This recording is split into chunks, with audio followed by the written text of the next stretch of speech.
again, if you think of it as just for each one thinking, do I put it on the left or I think I put it on the right, and you've got a half for each one. In fact, people are willing to accept that as equivalent. We can go home on that. Does everybody see what they're all saying? That essentially, to get this 2 to the 5th, you can think of it as saying that for each element, now think of this element-wise, rather than us thinking of the whole set together. For each element, I'm picking for it to go on the left or the right. So the 2 goes on the left or the right with probability a half. The 3 goes on the left or the right with probability a half. Right? And since each of these have individual probability a half, the total has a probability of 1 to the 5th. And then it becomes clear that what you're going to get is got to be, right? Because half is equidistributed on both sides, and therefore things have got to work. So I was going to give a formal proof of that, but this is perhaps even nicer way to think about it. So if you do a loaded coin, can you get something more general? Yes, you can. If you use loaded coins. So there are these Q-hook length formulas of Bierner and Wax. Essentially, you get by taking a loaded coin. Right. Okay, good. So Q is now also.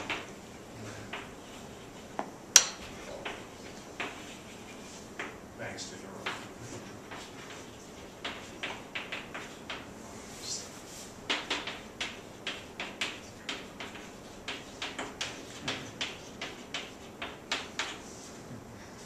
That's how you say thanks. Okay, so now I can talk to you about the question, why is this, do I like this algorithm better than the algorithm that I've originally showed you? It's because of the following. So here's some notes.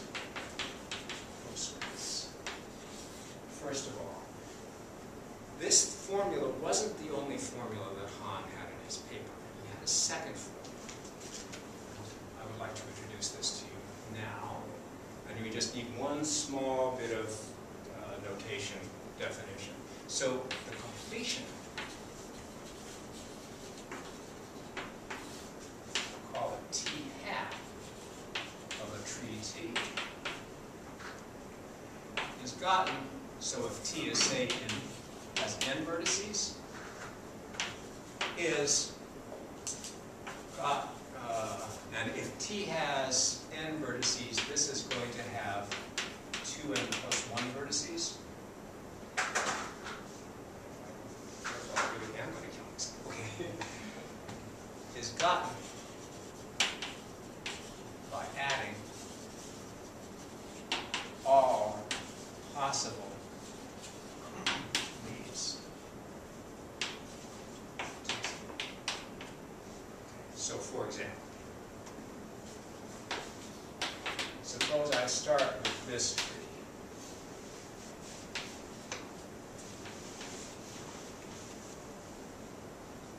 What is its completion going to look like? Okay. Well,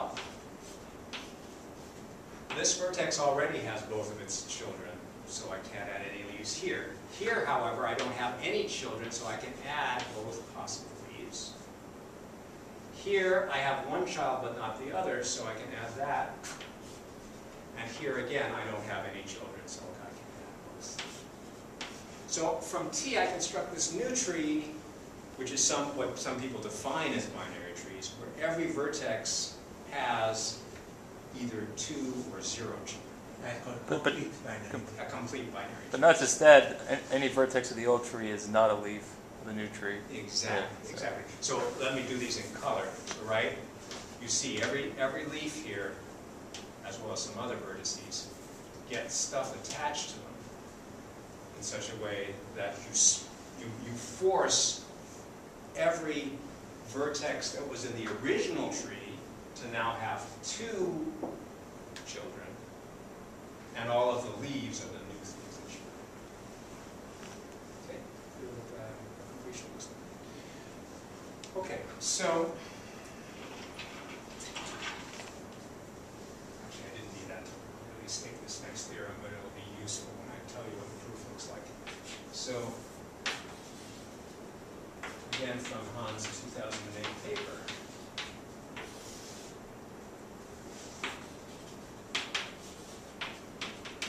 We have the following sum, which looks very similar to what we have. Right? We're again summing over all binary trees. But the product is slightly different. Rather than HV, you have 2HV plus 1. And rather than 2 to the HV minus 1, you have 2 to the 2HV minus 1. And rather than n factorial, you have 2n plus 1 factorial. Now, how would we prove that? Well, the first step is obvious, right? We do exactly what we did before, as we move that 2n plus 1 factorial over.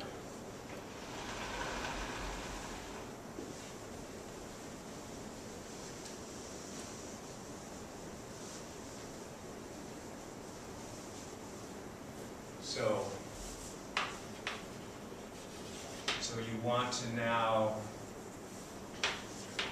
write this as sum over t of the n, 2n plus 1 factorial over the product of these guys.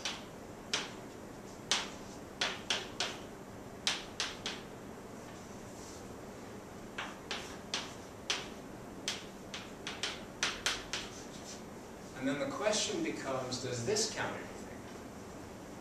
And indeed it does. This expression is exactly not the number of increasing labelings of t, but the number of increasing labelings of t hat.